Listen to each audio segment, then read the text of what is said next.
panelists who, thank you, Michelle, who I will have introduce themselves in a second. If y'all have any questions, there is a Slido link that I'm about to put into the chat for Q&A. We'll have an hour for the panel itself and then a half hour for any questions after. And those questions will not be recorded. So if you feel more comfortable asking something like anonymously and in that space, feel free. Whoever on the panel would like to kick things off in terms of intros, feel free.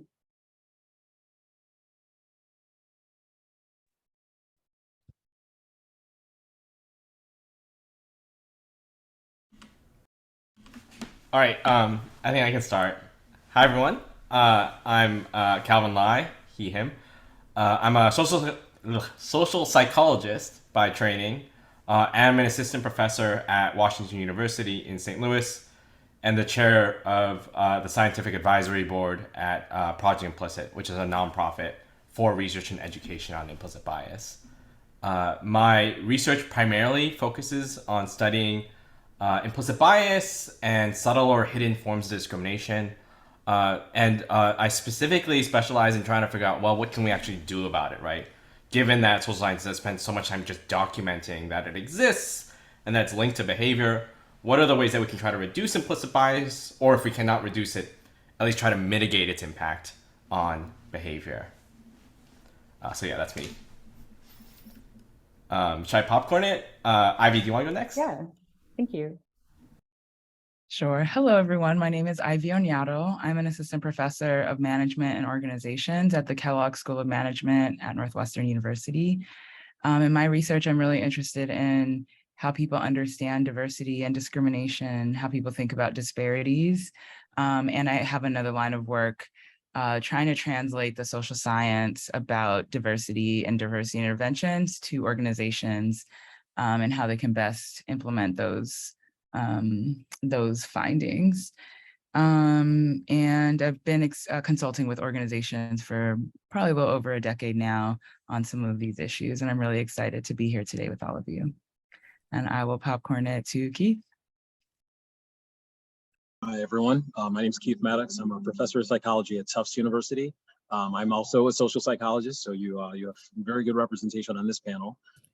My research is in stereotyping and prejudice and discrimination, and I'm really interested in sort of the social cognitive side of things, so related to implicit bias, but how we mentally represent people in groups and how we use those representations to make judgments and make decisions about interactions with other people. I'm also very interested in trying to understand how, in particular, anxiety around the impression you're going to make on other people can influence and get in the way of making good impressions and having favorable intergroup interactions and trying to figure out ways to mitigate that anxiety. I also, as Calvin mentioned, I'm on the board of Project Implicit. I'm one of the board members.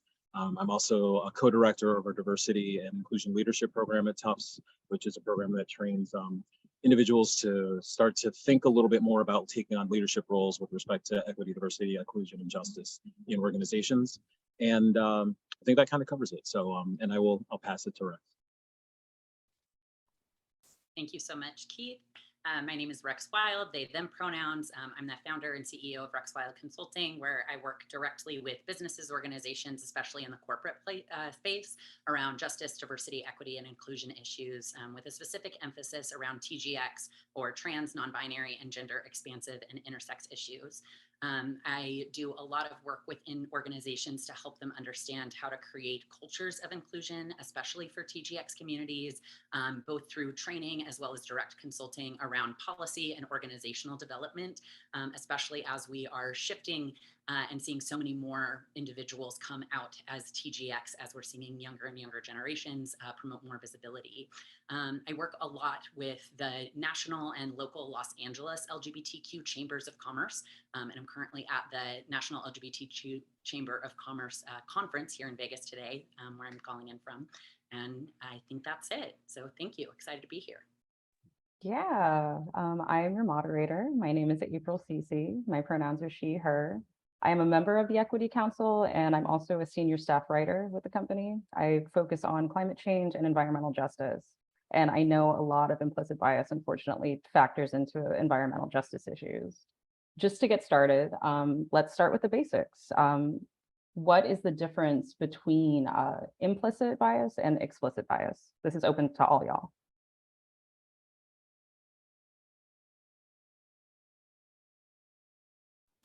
So the way I think about it is that, one way of sort of thinking about it is explicit bias is sort of the kinds of sort of ideas that you are aware of, that you have about people, other people, so stereotypes that you're aware of, prejudices that you might be aware of, and situations under which you are aware that they may be operating. Whereas like implicit bias are the kinds of thoughts and feelings, knowledge that you have that is sort of under the surface that you're not necessarily aware of in any particular time or in any particular context or situation. So really it's sort of thinking about an iceberg, it's sort of the stuff that's above the surface versus the stuff that's below the surface. And all of those things contribute to the ways in which we think about and interact with other people. But again, sometimes we're more or less aware of those. And implicit bias obviously is the stuff that's less aware, so we don't think it's influencing our behaviors and judgments when in fact it could be.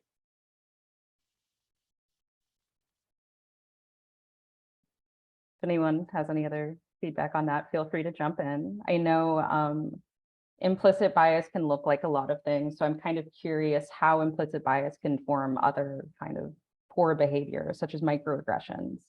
I'm not sure how familiar everyone is with microaggressions, so if y'all are comfortable defining that and then kind of explaining how that factors into implicit bias, that would be perfect. Well, to jump off of what Keith was talking about with, first starting with implicit versus explicit bias, I think it's helpful to give like an example of what implicit bias might look like. And so, for example, one of the things about implicit bias is this is something that we all have and we all experience, right? We've really been enculturated into a system that categorizes folks in ways that just influence our own thoughts, regardless of whether we have a lot of awareness around them. And so one of the things that I noticed just a couple weeks ago, my grandma's in the hospital right now. And so when my mom called me to let me know that my grandmother's in the hospital, she said, yeah, the doctor's going to meet us and going to give us the prognosis soon of what's going on with her. And I said, oh, great, I can't wait to meet with him. And she was like, oh, actually, the doctor's a woman. And so that is one of the ways in which we see implicit bias kind of play out in the real world, is when we make assumptions, so I was making an assumption without realizing it of this person's gender just based on the position that they had. And so that's one of the ways I think that we often see implicit bias play out. And another example that I can give of this is I have a cousin who we're 6 weeks apart in age. And so we've, grown up together throughout our lives. And it's interesting because the thing that we love to do the most together is actually to go hiking and to do like backpacking adventures, things like that. And yet I realized that for the past, probably about 5+ years for her birthday, I've bought her jewelry every single year. To the point where she let me know, like, Rex, like, I'm actually not interested in receiving jewelry. I would much rather you buy me like a beanie or something that has to do with camping or backpacking. And that was again, a way that my own implicit bias around her being a femme presenting woman and assuming that she would want, jewelry, or just defaulting to this rather than being more thoughtful and conscientious, was a way that this played out. And so I think it's something that plays out in a lot of different ways. And so just to give context to some examples around what implicit bias can look like.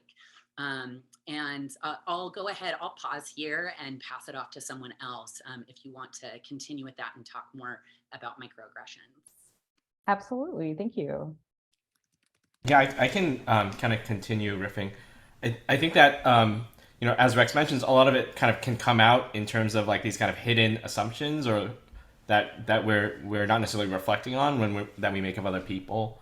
A lot of times, these implicit biases can contaminate our deliberate judgments as well, and in ways that are like really hard to kind of put your finger on, such as like when you have that kind of like intrusive thought that maybe someone is just a little less trustworthy or they just seem a little bit more suspicious, and you might kind of know it might be due to the person's race or gender or something like that, but you're having trouble controlling it, right? Like it keeps on coming back over and over again. When it comes to microaggressions, which there are a lot of different definitions, but if you choose a simple one, it's just these kind of subtle slights that we make to other people. A lot of times implicit biases are the kind of psychological mechanism that causes microaggressions. But there are lots of microaggressions that might be for different reasons, right? Because sometimes you might microaggress on someone, you might engage in one of these subtle slights, maybe because you actually do have a kind of pretty blatant prejudice against them, but you're trying to hide it, right? You're trying to be a little passive aggressive about it. And sometimes microaggressions can just happen because of ignorance, right? You don't know what the right thing to say is, or the right etiquette or the right manners. And so those are ways that microaggressions might be disconnected from implicit bias, but they all kind of fall all under the broader banner of just being somewhat subtle, not the kind of blatant stuff that we might sometimes talk about. On that note,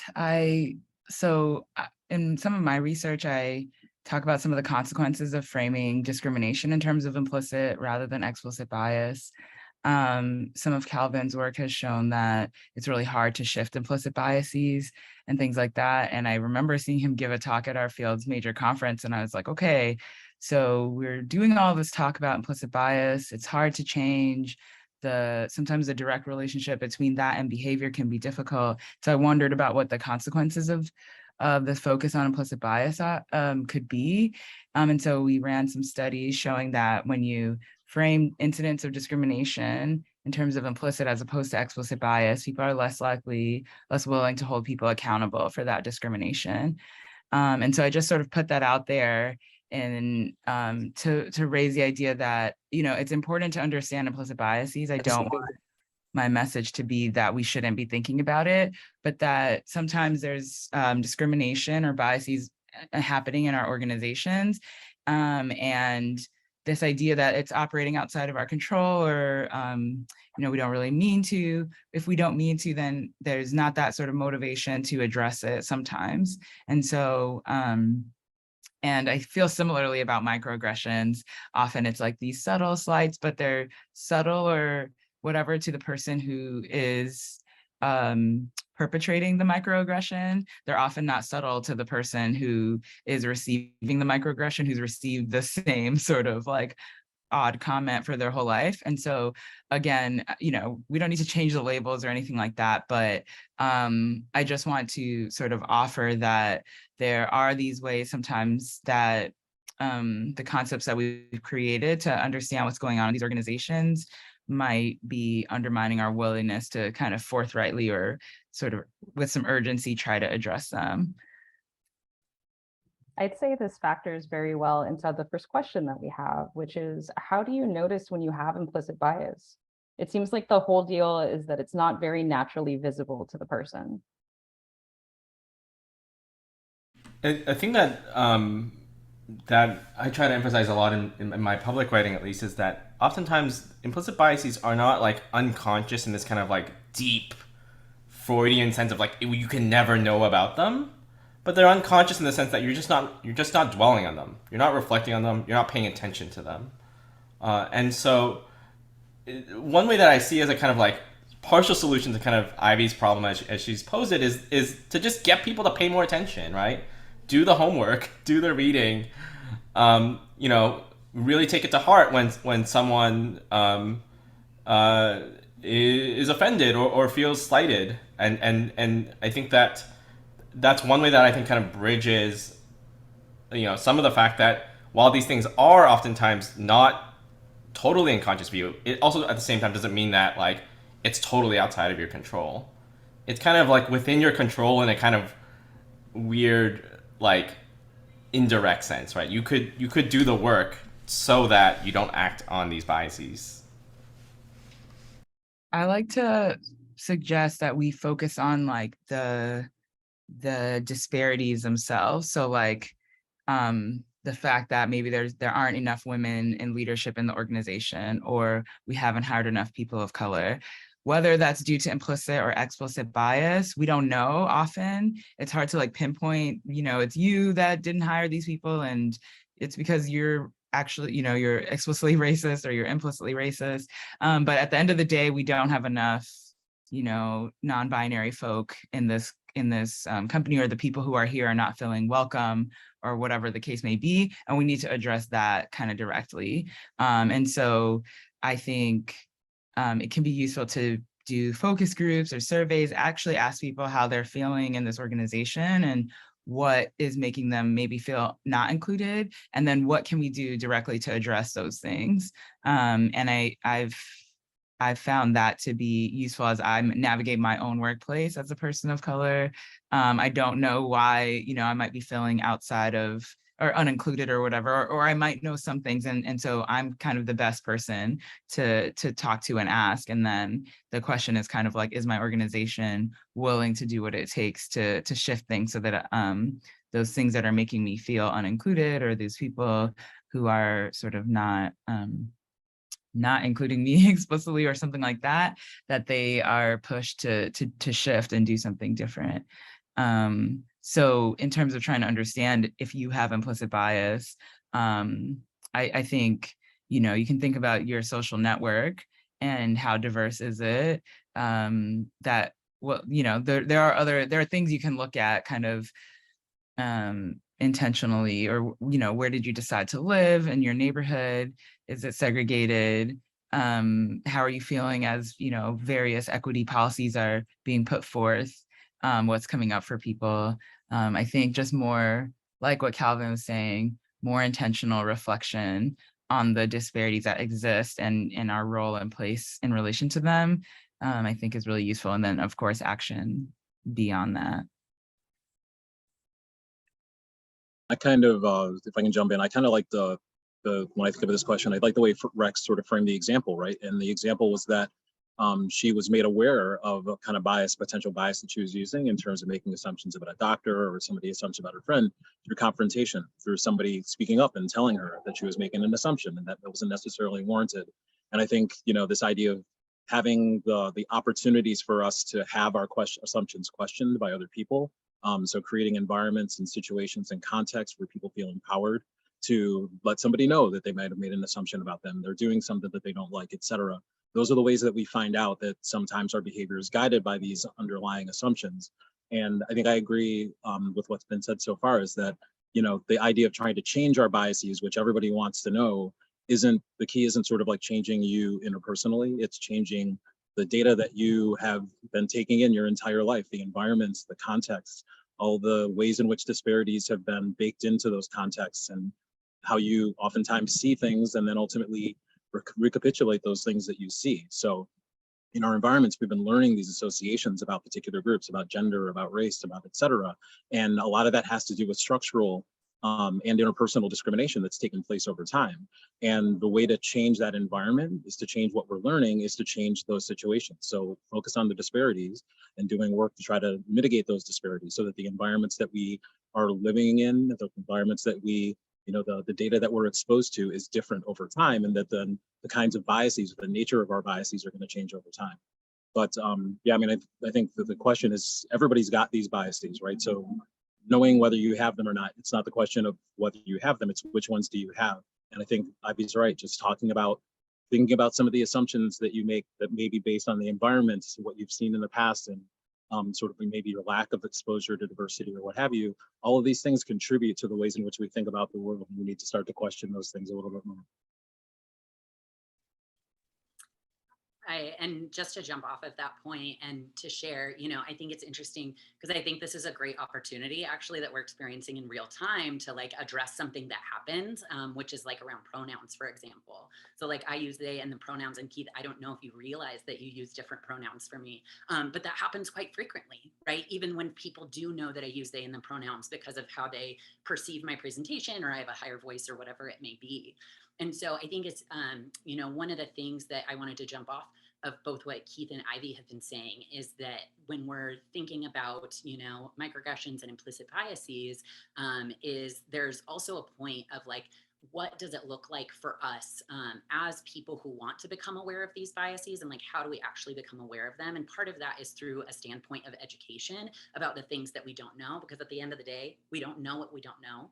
And then once we do come into awareness of things that we do know, there's a certain level of having to kind of continually educate ourselves around those things in order to become aware of when biases occur or when things like microaggressions occur, and then be in conversations with ourselves of, okay, now that I am aware of this within myself, because we all have implicit biases, we all perpetuate microaggressions at some point. Now that I have this awareness, what do I actually do with it? And what can I do to help myself, make a behavioral difference or make a change? And I think part of that is being willing to be wrong. I think that we kind of live in a culture, especially with internet culture, where things have become in such a way where when someone says, oh, gives you a correction or gives you new information, a lot of us become defensive, often because we don't want to be wrong, and we don't, we might care about whatever issue is being talked about, among a variety of other reasons. But when we have the willingness to make mistakes and the willingness to listen to what someone's experience is, rather than kind of speaking over it right away, it actually provides us with a really wonderful opportunity for connection.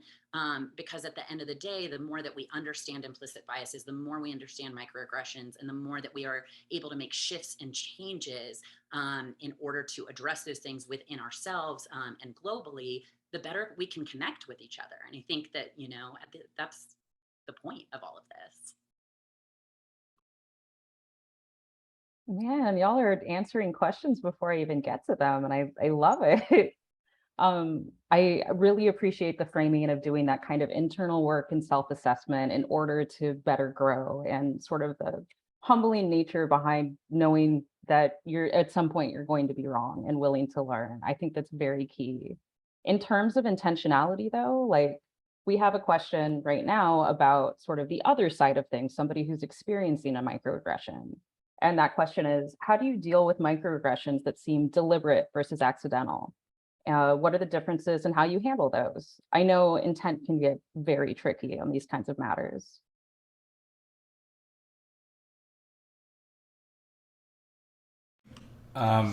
So I think this is a type of question that at least does not have a clear research-based answer. So I'm gonna be very clear that I'm talking based on my informed intuitions as opposed to here's the data for this. I think that or my reading is that if it's something that, well, first off, it's just really hard to know if it's deliberate or accidental. One of the things that's just been really sobering about becoming a psychologist is that it's really hard to know other people's minds, and it's also really hard to know our own minds. And I think that at least the way that I carry myself is that I often try to err on the side of being more charitable when someone does commit a microaggression. I think that if you start from assuming that it's coming from a position of ignorance, at least the first time or so, people are less likely to become defensive and hunker down. So an effect that we do often, worry about in the literature is about confrontations that are so severe that people just shut down and become even more entrenched than they were before. At the same time, there are times where, the kind of soft touch approach is not going to work. And a kind of relatively direct confrontation where if you're saying that's really just not cool, or that, that really hurt my feelings and the feelings of other folks in this room, it can be the type of message that you want to carry across. A lot of it, though, in terms of why the research literature is not helpful, depends on the kind of complexities of our interpersonal relationships, right? The type of things that you can kind of get away with a stranger is going to be different from how you might talk to your family, which is going to be different from your coworkers, who may be your bosses or your subordinates. And so it's hard to have here's the one simple life hack of how you ought to confront different types of microaggressions. So sorry to be a typical academic to say it depends, but it depends. Well, I was going to say one thing is you had a great example because I just misgendered Rex and didn't realize it, but Rex assumed perhaps that I didn't realize it. So that particular confrontation, which I appreciate, Rex, and apologize for that. That particular confrontation, I think, started like Calvin decided, kind of giving the benefit of the doubt and then maybe assuming that perhaps I wasn't aware and that I wasn't clear. But, you could also sort of imagine that, as the question asked, that there might be contexts where that's not true. And, a lot of that is challenging. I mean, I imagine it, as Calvin said, it depends a lot sort of on the nature of the relationships that you have with that person, whether or not there's some kind of a coworker, worker, power dynamic, what have you, friend, family, et cetera, right? So all those things could probably factor in. But yeah, sometimes a direct confrontation is necessary. I think oftentimes it's interesting or useful to know sort of the foundation or the motivation behind someone's actions, right? What they're trying to do. And so again, it's intentional, but why? Is that coming from a place of that person's pain? Is that person hurt in some way, reacting towards you in some way for some other reason? And it's not necessarily your job to try to figure out what that is. If you do have that kind of curiosity, if you have the kind of relationship with a person that you'd like to try to maintain, then maybe it would take some opportunity, or you take opportunity to try to figure some of that out. But I imagine the question is maybe not necessarily coming from the perspective of someone you want to maintain a relationship with. And in that case, I think, what I would hope is that you are in a context where, and again, I think we're thinking about this a lot more, but a context under which that kind of behavior isn't necessarily accepted, that there are opportunities for you to have you and others correct that individual with respect to what they're doing and what they're saying, and that there are consequences for that person if they don't do that. So I think, in a way, I guess I'm kind of saying, just tell on them, right? And hopefully we have structures, and we've developed structures and organizational structures that are going to allow us to communicate the norms that we have about how we should interact with one another. And if somebody's violating those norms, there are going to be consequences. So that's not always the case, but I think, outside of having institutional structures that provide that opportunity, the kind of direct confrontation that we're talking about is often necessary, and again can be challenging, because maybe you might find yourself in a situation where it's dangerous. So it's really hard to say, but I think, again, assuming perhaps that it's not intentional, but if you start to feel like that it is intentional, then you have to start to examine what's the nature of your relationship, and is there opportunity to repair, or if you're in another context, whether or not there are structures that will allow people to learn about and get the consequences of misbehavior.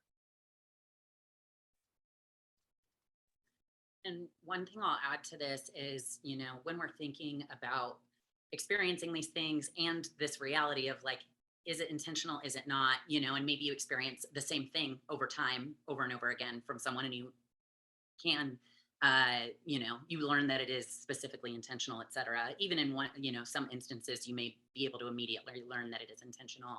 I think that there's something to be said about how are you relating to yourself around these things? Because I think when things like microaggressions and implicit bias happen, we as individuals who are experiencing them have this tendency to question ourselves. Is that real? Did that actually happen? And sometimes we can't know exactly, again, what's going on in someone else's mind. It's hard to know that.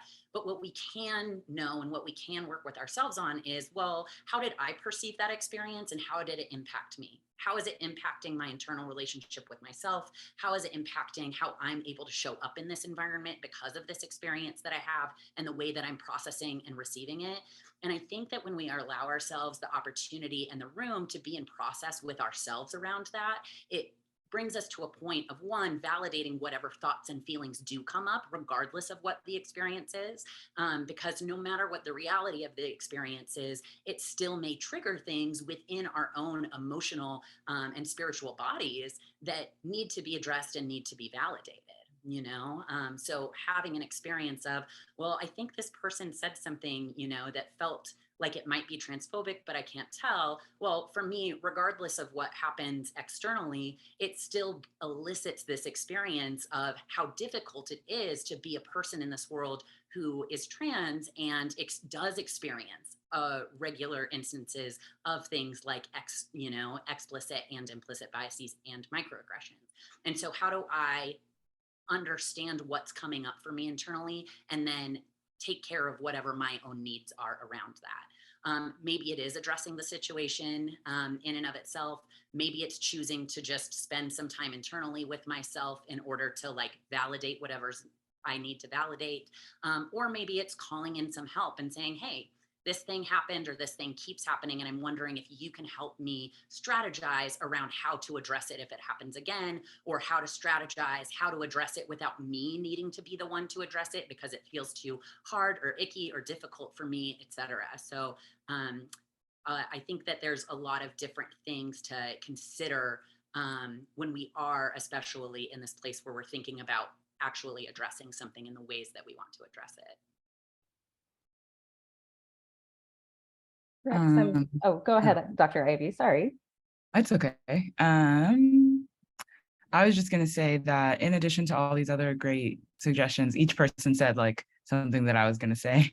I think in the aftermath, I like to debrief with people that I know. So if I did have to confront, or if it was kind of, no matter what I chose to do, whether I didn't confront or I did confront, whether it was intentional or not, it's important for me to kind of download with other people about what happened and kind of like receive that social support, or just like a check-in, like, did you also see that this happened, et cetera.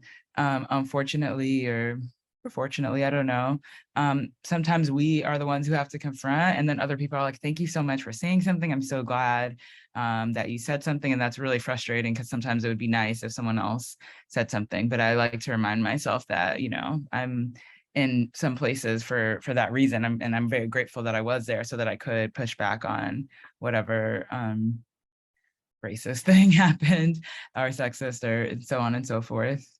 And so, yeah, but I just wanted to put out that, like, beyond checking in with just yourself, it can be good to check in with other people, because those interpersonal conflicts are actually really difficult. It's easy to say confront or speak up, or that's why you're here, or whatever. But it's important to kind of check, do whatever you need to do to get back to your equilibrium.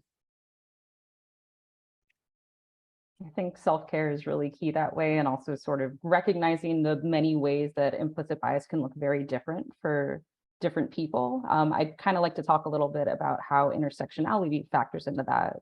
Rex, if you're comfortable discussing how implicit bias affects you as a trans person, I'd love to hear your thoughts. Yeah, absolutely. So I think that there's a multitude of ways that this can happen, and to get to some examples of what it's looked like in my life. So for example, when I came out to my mom was really immediately like, I love you so much. And I, can't imagine how difficult it's been for you to, realize this about yourself and what it's going to be like to walk through the world as a trans person. And the way implicit bias played out with her, especially towards the beginning, after I came out, was around her difficulty seeing me as a non-binary person and wanting me to exist within a binary gender. And so one of the things that she said to me was, wouldn't it just be so much easier if you were a man? Can't you just be a man? As if there was some choice that I had, as if there was this idea that, being non-binary is not legitimate in and of itself. And so I think that for a lot of people who are of third gender, especially, we can experience this kind of delegitimization of being a person of a third gender experience and not someone who identifies with a binary gender, because we've grown and been raised in this binary system that in so many ways in the world only recognizes men and women. And it is very new to our cultural conversation in the US that we're having to understand that third genders do exist, and the many, many ways that an individual can move through the world, look, express themselves as a third gender person or as a non-binary person. And so I would say that bumping up against the ways in which the gender binary really has informed the systems that we exist within is something that's happening on an ongoing daily basis. I think the other things that we can see with regard to implicit bias in the trans community. So for example, in the context of the workplace, I was talking to someone who is a trans man, and for folks that go through medical transition and might go on hormones, you basically go through a second puberty, and a lot of people end up for at least a period of time looking much younger because of the ways that this additional second puberty and hormones impact your body, change your skin, etc. And so there was a man that I was working with who had gone on testosterone, had just been on testosterone for a couple of years, was, had his doctorate degree, was over 35, and kept going for job interviews at institutions where they were like, oh my God, you're so young. And they thought he was fresh out of undergrad. And so it was really interesting to see how ageism kind of intersected in this way, where instead of looking at his credentials and really looking at the work that he had done as an academic and as a professional, that they were so caught off guard by how young he looked that they allowed that to delegitimize his actual credentials. And so there's a lot of ways as well that there are intersectional experiences that end up impacting the way that implicit bias especially plays out in the trans community. And we actually have a relatively relevant question in terms of just representation. It's on media portrayals, especially regarding LGBTQ, disability, and heroism of police. It's something that can definitely cause implicit bias. How can we best combat negative reinforcement?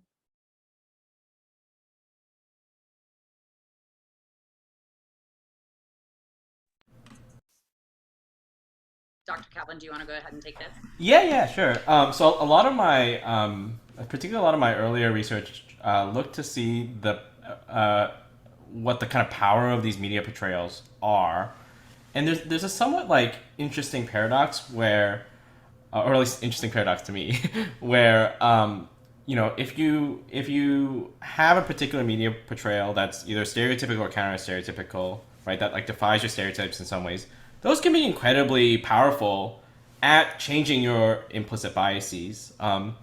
I can sit you down for 5 minutes and cut your implicit racial biases in half.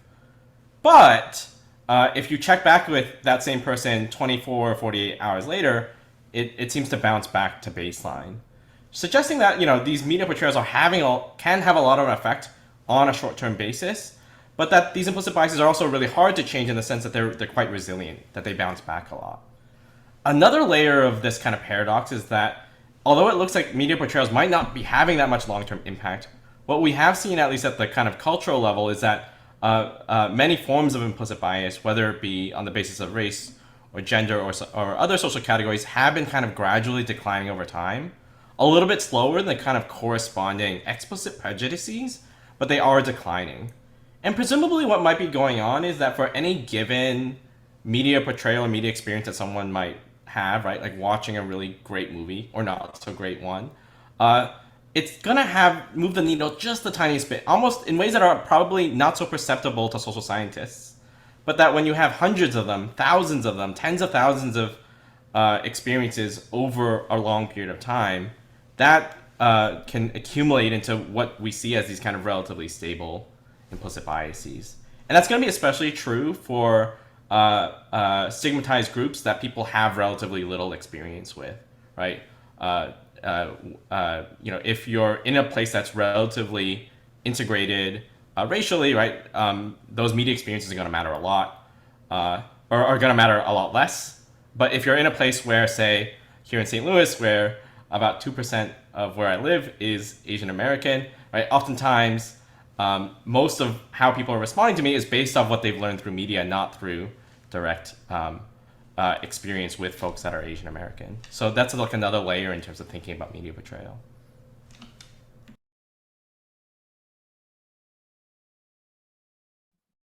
Thank you. I really appreciate if you're comfortable, I guess, sharing a little bit more about your experience with implicit bias from an intersectional perspective. I'm going to go to all panelists on this because I know my experience is very different from anyone else's experience. It's a very unique thing. Even as you say, just based on location, like I'm in a majority Black city in New Orleans. St. Louis would be a very, very different feel.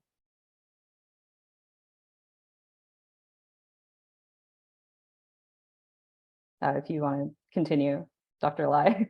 Okay. Yeah, sorry. Sorry I'm trying to make it conversational. It might be too conversational. Yeah. I mean, yeah, and I think like also, especially you can't really see on Zoom, and I don't really want to stand up right now because I'm wearing shorts.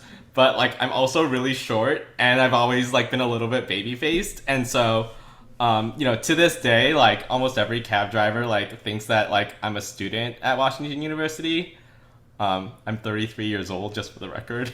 And so like, I think that you can kind of think about how, you know, some of these things can really compound each other, right?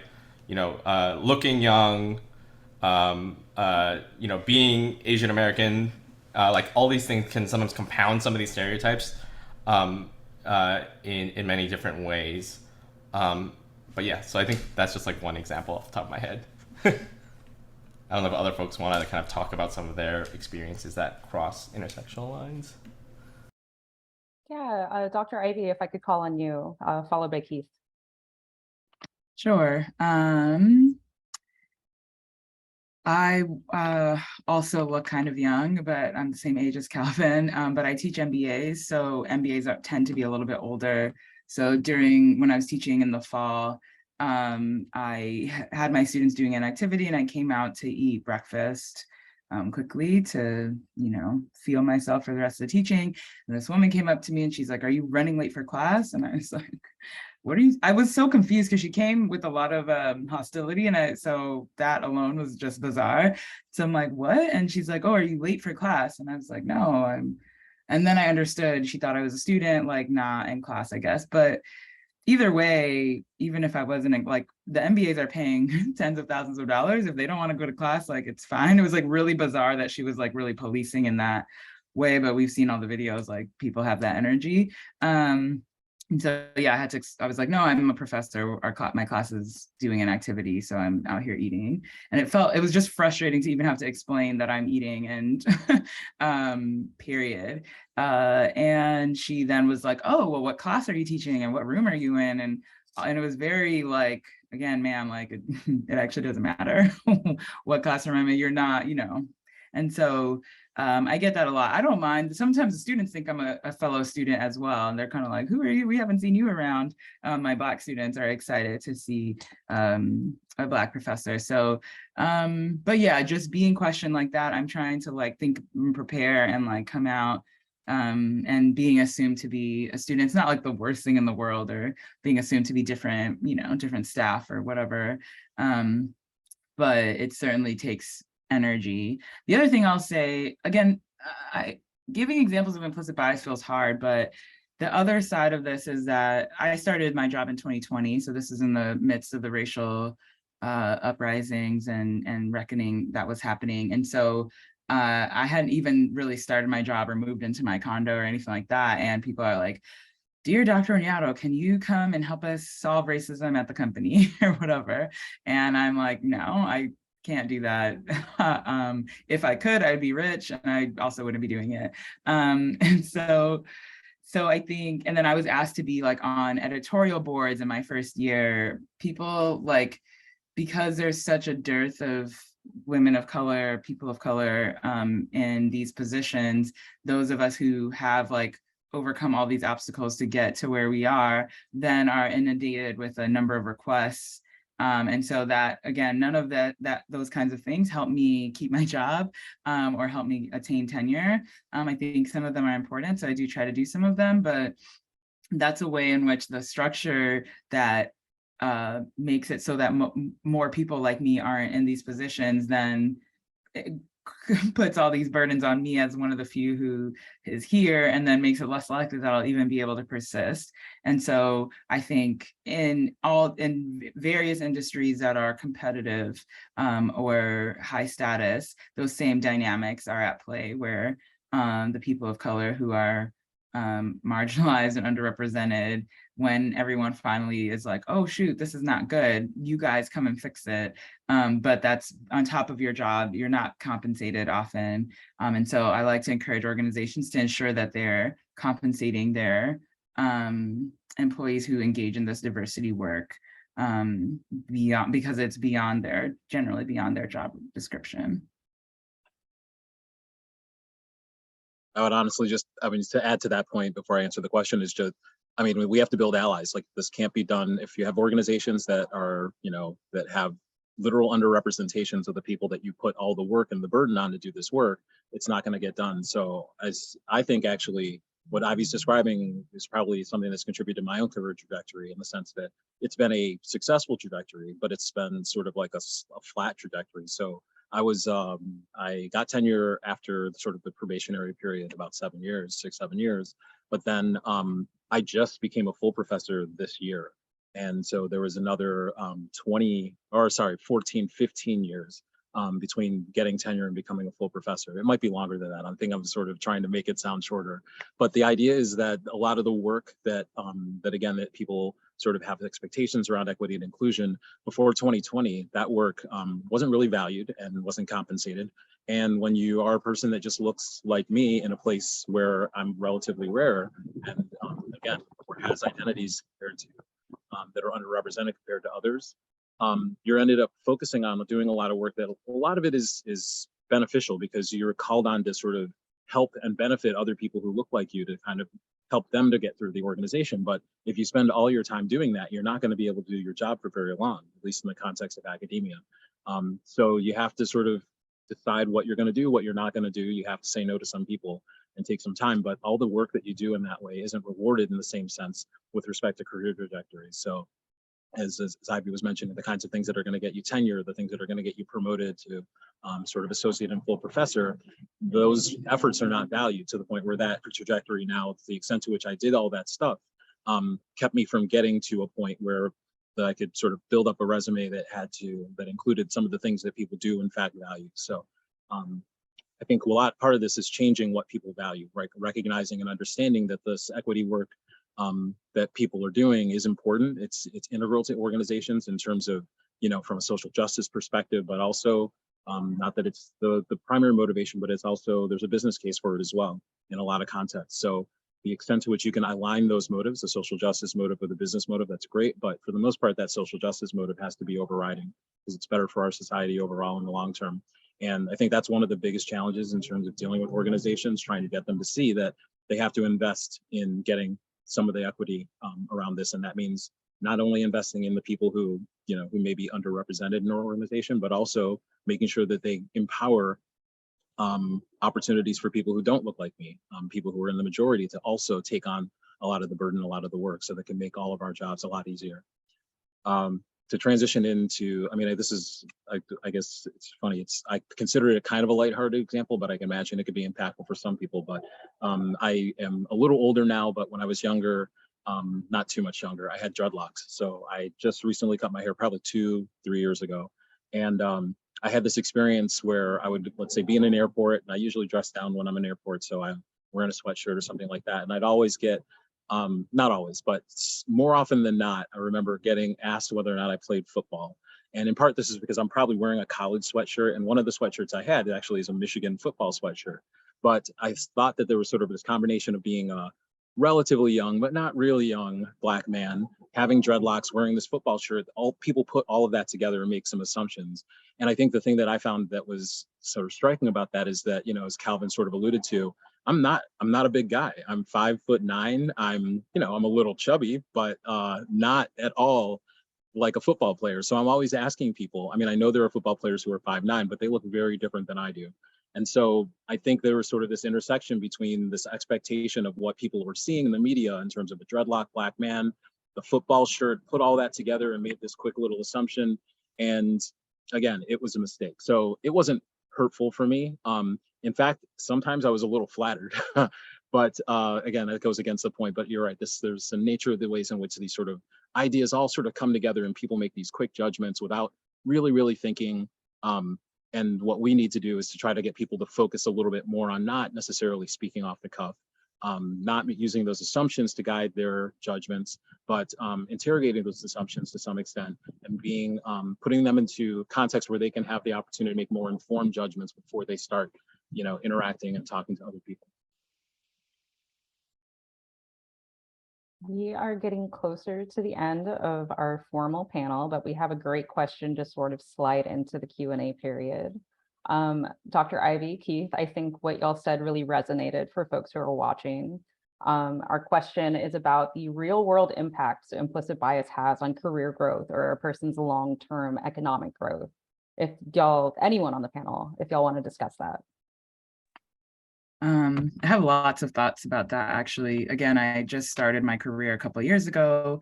I moved to Chicago, bought a condo in a nice area of Chicago called Lincoln Park, which is not very diverse. And I didn't fully realize that. I visited right before the pandemic and I saw different types of people there.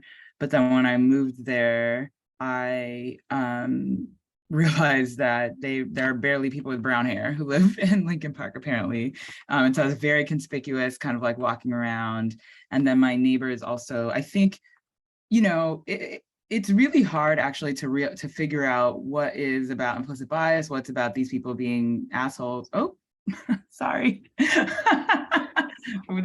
cool, don't They worry. literally told us explicitly, I'm so sorry, but most descriptive term for these folk. So essentially, I mean, these people were like hated each other. They like, yeah, I don't need to go into it's not a group therapy session, so I'll stop. But I had to sell my condo and move, and I'm renting now. So that is actually directly impacting my ability to sort of like build equity, build wealth for my family and all of that, those kinds of things. It was very intense to have that experience. I study these things in a sort of abstract kind of way. I think about this all the time, but to literally kind of be run out of a segregated neighborhood in 2021 was a really surreal experience. And like literally these people were really kind of hostile to me. Like as I was in the park, like working out, people are staring and not, I mean, obviously no Black people in the neighborhood. So I'm obviously new to the neighborhood. It would be easy to be like, obviously you're new to the neighborhood, like welcome, what's up, or whatever, but there was none of that. It was just kind of like, what are you doing here? And so, you know, we're talking about implicit biases, but this is very hostile. And maybe they don't know that they're being hostile to me in particular. I don't know, but it wasn't like they thought they were being friendly and they weren't, you know? And so that was very stressful for me. I had to move in the dead of winter in the middle of our conference, and I had a really hard time trying to find a place, and all of that is impacting my ability to complete my work. And so I think when we have these discussions, I mean, that's almost, it's not minor, but people are, you know, especially during the pandemic, that had disproportionate consequences for different communities. So people were losing loved ones, people were, you know, are caregivers and things like that. There's all this stuff going on sort of outside of the workplace.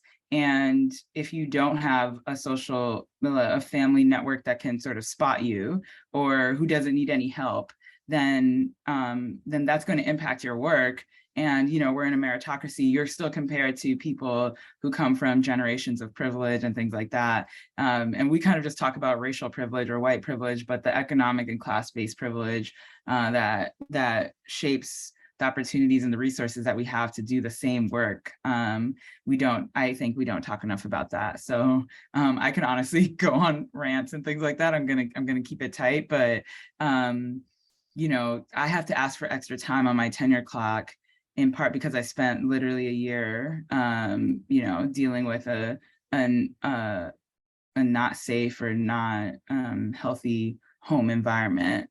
And I have a lot of class privilege now in this job, and still the racial dynamics that money didn't protect me. I thought, you know, I was like, okay, cool, I can do what I need and I can address some certain things, but still, and perhaps even because I was a Black woman, single Black woman, able to buy in this neighborhood by myself, I think my neighbors were like, you know, they weren't happy about that. So did they know? I don't know, but it doesn't matter because I still was dealing with like their kind of saltiness and things like that. So those are some thoughts. I have stories for days. I can continue. But I'll stop there. I was going to add the parts with respect to implicit bias. People don't, at least psychologists don't talk about these things as being as similar, but there's another concept called attributional ambiguity in psychology and social psychology, which sort of relates to what we were talking about before. This idea that you don't always know how people are treating you and whether it's motivated by characteristics that you have or characteristics that are surface characteristics, their own bias, their own prejudice, their own racism. And so oftentimes that that ambiguity is something that people who have multiple sort of potential category dimensions, like some that might be based on racism or might be based on some kind of bias, versus their own personal qualities and characteristics. If you can't tell, then it's hard for you to sort of know how other people are treating you. And if that's the case, it's hard for you to kind of get really valid and accurate feedback about what you can do. So when you're sort of getting feedback from people, if it's based on bias, you never really find out anything about yourself. And if you're attributing it to bias, then it means that you discount a lot of different kinds of feedback. And oftentimes people will use that situation to say, I can't achieve in this domain. I need to go and do something else. So that's a kind of bias that, again, it's contributing. People's biases, right, are sort of sometimes implicit, sometimes explicit. But those implicit biases are the situations that are so ambiguous for most of us that it's hard for us to sort of know whether or not someone's like treatment of us is really valid, that we should listen to it and use it to get better, or if it's based on some kind of bias. And if we just leave the fields where we feel like we're not getting treated well, that we're not getting accurate feedback, it makes sense for us. But sometimes maybe we shouldn't leave those fields. Maybe the kind of feedback that we're getting isn't necessarily about our own aptitude. Maybe it's about other people's biases. So it's a conundrum, because you can imagine that if you're getting feedback and it's true that you shouldn't be in this field, then maybe that's a good reason to leave. But if you're getting feedback that's based on bias that makes you leave the field, then that may not necessarily be the case. So I think a lot of it has to do with this idea that we want to change the nature in which people sort of act towards others, so that the kind of feedback they're getting from others is something that they can look at as being valid. And I think to the extent to which you belong to an organization where you feel, and again, organizations have lots of work to do in this domain, but if you feel like that organization is putting a good faith effort into building in the structures that are going to mitigate the kinds of biases that could impact your behavior, your expression, your performance, then you can feel a little bit more comfortable that you can be yourself in that organization, that the feedback you get is about you and not about other people's thoughts and ideas about you. And then that's, I think, a situation that people want to be in, right? It's a way in which you can start to develop your own sense of self-efficacy and build a career. So I think, to get to this, like the implicit biases, it impacts how other people treat you, but it can also sort of get in your own head and make you start to interpret behavior that you're seeing from other people in ways that may not necessarily be reflective of what's actually going on. And that can make you make mistakes or make you make decisions, let's just put it that way, in terms of your career trajectory. They're going to have implications that may not necessarily be reflective of what your own aptitude is, what your own ability is. And if I can just jump in, when thinking about my own experience in terms of career and how that has changed based on how my gender is perceived. I am someone who used to be on testosterone, who used to have a beard, and at that time was always being perceived as a man. And it was really interesting to see the ways in which me showing up in a corporate space changed significantly in terms of how I was paid attention to, how my ideas were taken more seriously, and how I was in general less questioned. One specific example of this is when I would bring an idea to a table in a meeting. Someone would always say, "Oh, Rex had a great idea. Let's listen to them," and would share this idea. Whereas I have noticed prior to that and now, where I am more often perceived as a woman, that when I bring an idea to the table, it is more likely, or it happens more frequently, that someone will listen to an idea that I have and then express it as if it is actually their own idea and not give me credit for the original idea. And so it's interesting to have seen that shift happen as my gender is perceived differently in different environments. Now, the other thing that I want to say in terms of career trajectory, especially around trans folks, is we see, especially trans women of color having the most amount of barriers in the trans community of folks who are getting into workplaces and being able to create wealth and have long-term career trajectories. And one of the nuances within that is that there's a history of trans women of color, especially being forced or choosing to participate in sex work as a career because of the potential that it gives around economic opportunity, because of the gatekeeping that happens specifically against trans women of color when trying to find careers and jobs in corporate environments. And so in looking at this history and the history that we've seen around trans folks and especially trans women of color in sex work, one of the things that we are seeing now is how that can also impact someone's ability to apply for and be chosen for a job once they choose to transition careers from sex work into a new opportunity. And so the other thing about folks who participate in sex work is the higher likelihood of things like incarceration. And so if they have been incarcerated and there aren't tools such as folks who are banning the box now, where they don't have to say if they had been convicted of a felony, things like that, when it does have to be disclosed that they, there is a felony on their record, for example, which may or may not be legitimate based on whatever that experience was, that is something that is also impacting folks' ability just to get a job in general. And so what research is showing is just this huge economic disparity around trans folks and various forms of discrimination, both based on gender, but also from intersectional perspectives that are causing barriers for folks to even just get their foot in the door in the first place. And so I think there's so much more to be said around the nuances of how that plays out in the trans and in the queer community. But just to give a few examples and to name that. And we are at time for the panel itself. We're going to stop recording and get into our Q&A section. We already have some